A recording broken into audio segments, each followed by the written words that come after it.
He still maintains he wasn't drunk, but tired. I can't make the judgment or the distinction anymore. I was drunk when I landed here, and tired too.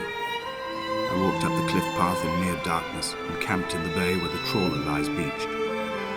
It was only at dawn that I saw the bothy and decided to make my temporary lodgings there.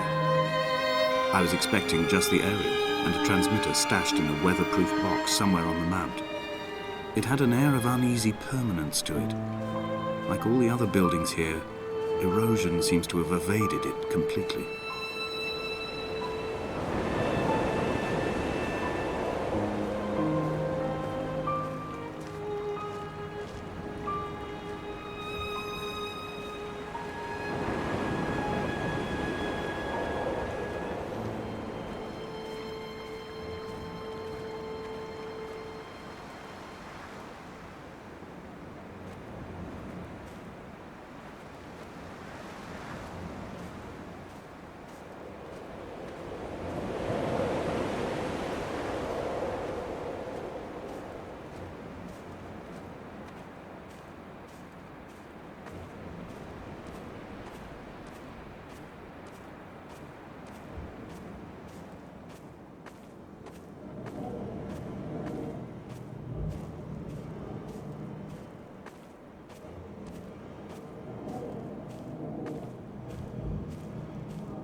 Dear Esther, I have now driven the stretch of the M5 between Exeter and Bristol over 21 times.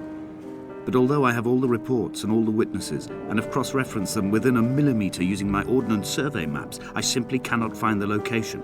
You'd think there would be marks to serve as some evidence. It's somewhere between the turn-off for Sanford and the welcome brake services. But although I can always see it in my rear-view mirror, I have as yet been unable to pull ashore.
I've begun to wonder if Donnelly's voyage here was as prosaic as it was presented. How disappointed not to have found the bones of the holy man. No wonder he hated the inhabitants so. To him they must have seemed like barnacles mindlessly clinging to a mercy seat. Why cling so hard to the rock? Because it is the only thing that stops us from sliding into the ocean, into oblivion.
There must be a hole in the bottom of the boat.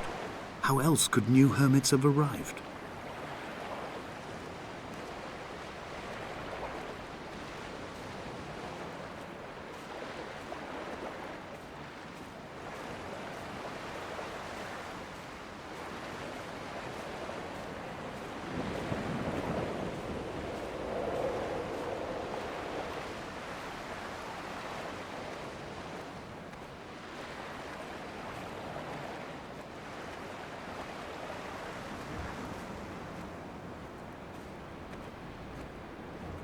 I had kidney stones, and you visited me in the hospital.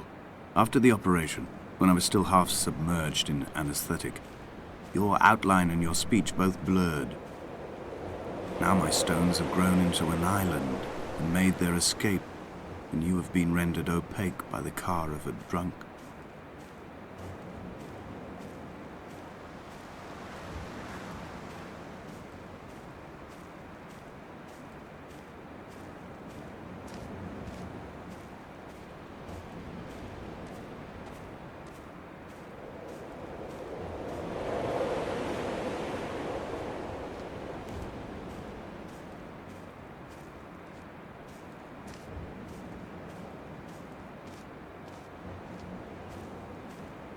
When I first looked into the shaft, I swear I felt the stones in my stomach shift in recognition.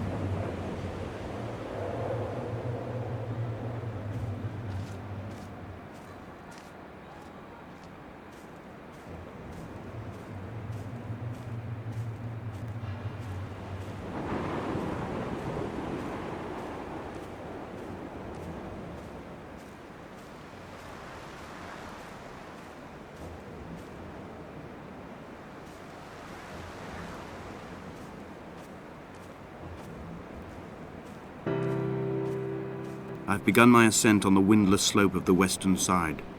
The setting sun was an inflamed eye squeezing shut against the light shone in by the doctors. My neck is aching through constantly craning my head up to track the light of the aerial. I must look downwards, follow the path under the island to a new beginning.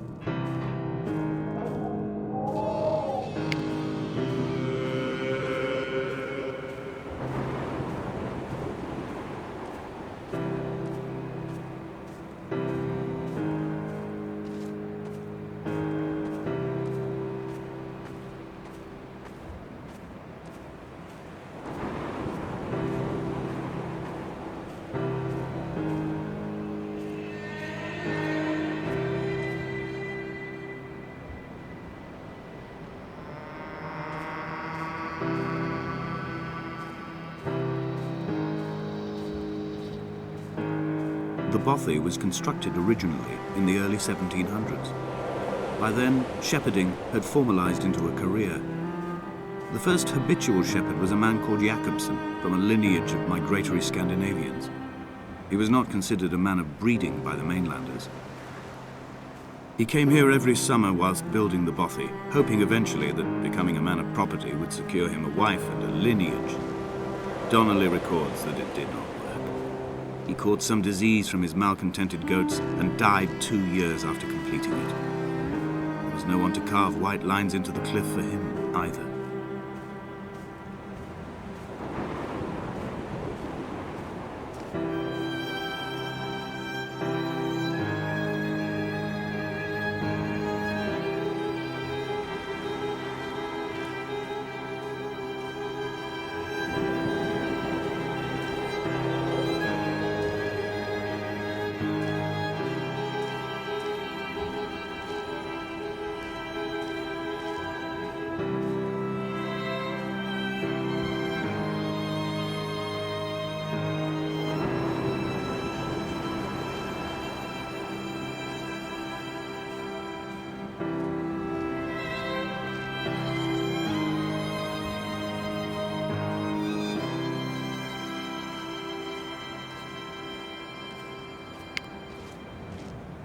Inventory. A trestle table we spread wallpaper on in our first home. A folding chair. I laughed at you for bringing camping in the lakes. I was uncomfortable later and you laughed then. This diary, the bed with the broken springs. Once asleep you have to remember not to dream. a change of clothes, Donnelly's book, stolen from Edinburgh Library on the way here. I will burn them all on the last morning and make an aerial of my own.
Jakobsen's ribcage, they told Donnelly, was deformed, the result of some birth defect or perhaps a traumatic injury as a child.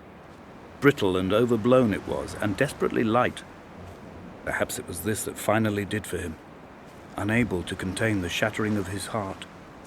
In half-light, his skeleton a discarded prop, a false and calcified seabird.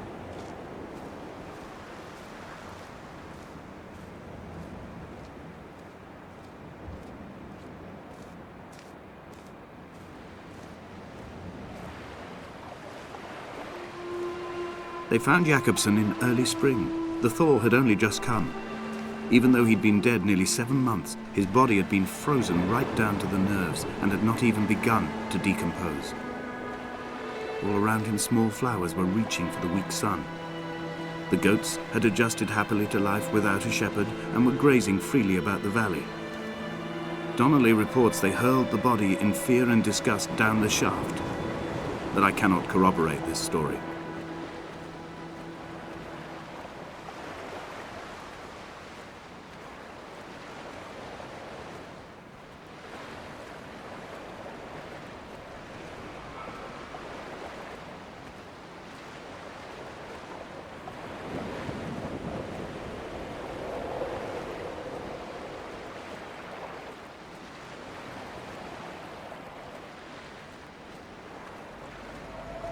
Climbing down to the caves, I slipped and fell and have injured my leg.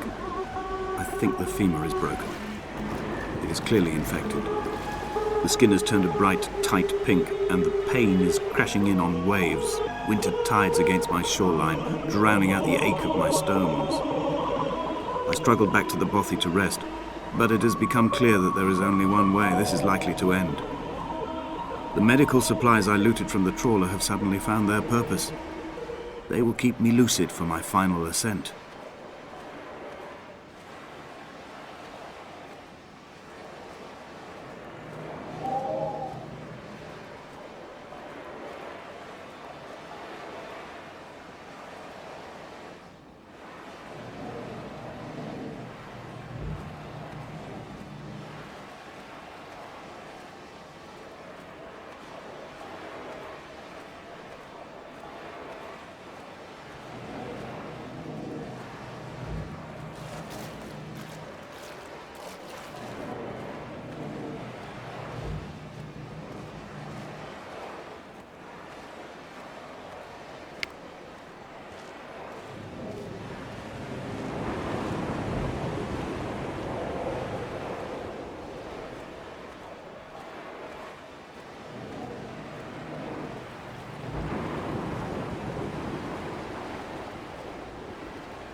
Did Jakobsen crawl this far?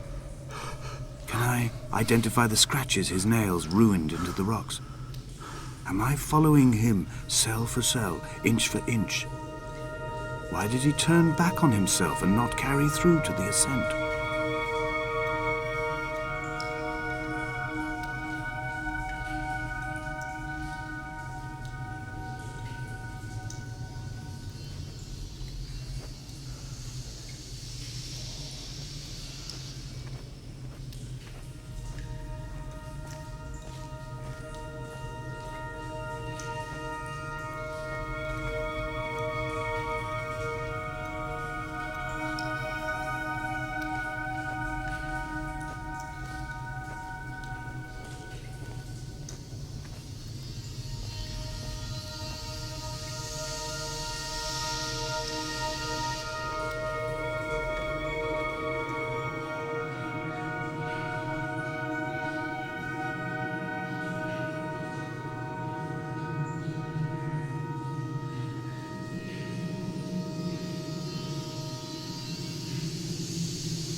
It was as if someone had taken the car and shaken it like a cocktail. The glove compartment had been opened and emptied with the ashtrays and the boot. It made for a crumpled museum, a shattered exhibition.